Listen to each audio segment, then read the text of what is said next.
A famous event, Dandi March. February 5, 1930, a newspaper reporting Gandhi going for civil disobedience movement by defying assault law. Nehru, Sardar Vallabhbhai Patel, Abdul Ghaffar Khan sitting in the ashram of Gandhi and Kasturba discussing about the Dandi March. Bapu, what is this in today's paper? What have you decided to do?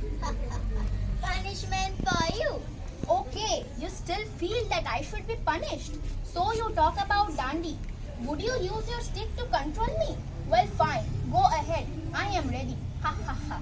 No, not for you. This stick will be used to wish with the British colonial rule for imposing tax on Indians. How will you do this?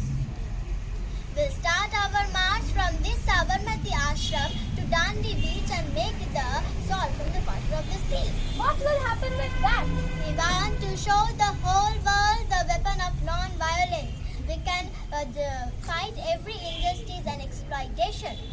Curson, you make the arrangement for all the reporters. It will be your duty to see all events are reported. First, I will meet the Viceroy Lord Irwin and convince him to agree all our 11 demands. And if he will not agree and let us go ahead with our plan, now nobody can stop us from attending Purna Swaraj. What are those demands?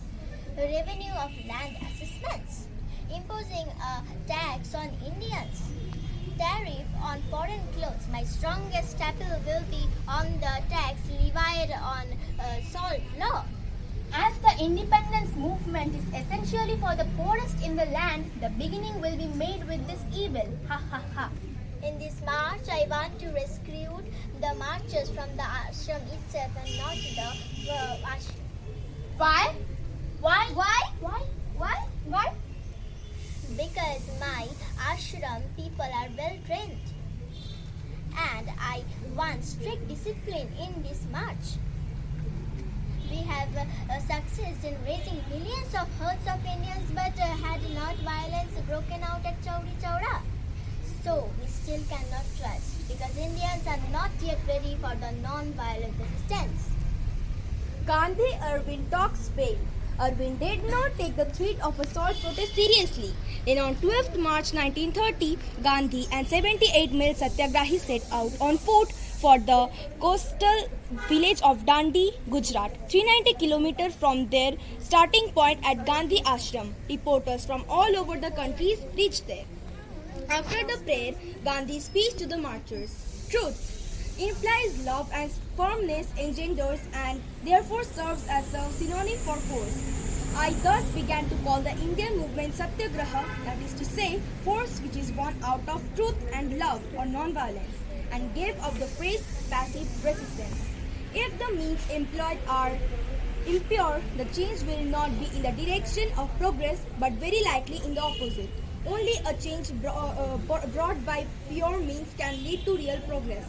The British government in India has not only deprived the Indian people of their freedom but has based itself on the exploitation of the masses and ruined India economically, politically, culturally and spiritually. We must sever all the British connection and attach Purna Swaraj or complete independence. This Purna Swaraj will build up unity between Hindus and Muslims by fighting a wrong that have touched all of us. Everybody is prepared for arrest, jail or any physical assault, come what may. I want you all to follow peace in silence. Ghaffar, you go to Lahore and spread non-cooperation movements by boycotting all British goods and acting against laws all peacefully. And where is Sarojini?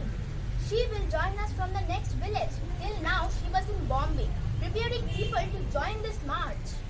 Carson, have the arrangements by the volunteers been made for a night halt, and ask the volunteers to tell the village people to make arrangements for the food and a place to wash and rest. Yes, Pa, everything is ready. But due to huge crowd, we all have to sleep in the open. And about food, people everywhere on the main. They have made all the arrangements. Good. Hurry-o! More and more people joined the march every day. More than thousands came to hear Gandhi's speech, which was held in every village during evening, before prayer and rest. Foreign journalists made him a household name in Europe and America. As they entered into a village, people welcomed him with welcomed them with drums and other musical instruments. People were shouting, "Long live our Bapu! Jai Hind! Vande Mataram!" Children cheered Gandhi. Many villagers' eyes were filled with tears in respect of Gandhi. Everywhere in India, in all other states, laws were defied. Suddenly, after 2 days, British officers arrived heavily armed, started blows on Satyagrahis. All of you keep Bapu's words in mind. No violence under any circumstances, you will be beaten. But you will not resist. You will not raise your sword of the blows. Soldiers began clubbing the Satyagrahis.